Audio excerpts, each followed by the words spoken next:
हाँ जी, पहली बार ऐसा होगा जो भाई पुष्पा का बाप यानी कि पुष्पा का रिकॉर्ड तोड़ेगा भाई। पहली बार ऐसा जो कि इनके नाम से लेकर हर एक बॉलीवुड का आन बान शान कहे जाते एक हिमेश रेशमिया का फिल्म आया है भाई। आप उसमें सोच सकते हो कि हिमेश रेशमिया का ये कौन सा फिल्म है और इतना चर्चा कैसे। चलिए बात करते हैं इसी पर, क्योंकि हिमेश रेशमिया ने इतना ज़बरदस्त मूवीज लाया है भाई।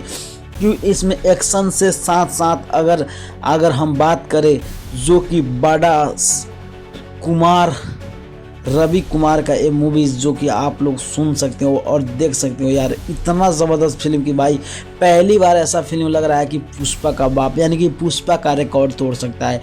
क्योंकि हम लोग देख रहे थे फिल्म आ रहा था मगर भाई सब पे भारी ये फिल्म है। इनका ट्रेलर के साथ साथ इसमें देख सकते हैं इनका सीन के साथ रोमांटिक से लेकर हर एक दिशाई से अब बहुत अच्छा मूवीज बनाया गया है। तो आप लोगों को क्या लगता है, क्या ये पुष्पा का रिकॉर्ड तोड़ सकता है या नहीं? आप लोग छोटा सा कमेंट कर देना। अगर नहीं हो तो चैनल को सब्सक्राइब करके लाइक कर देना। बाय, मिलता हूँ नेक्स्ट वीडियो।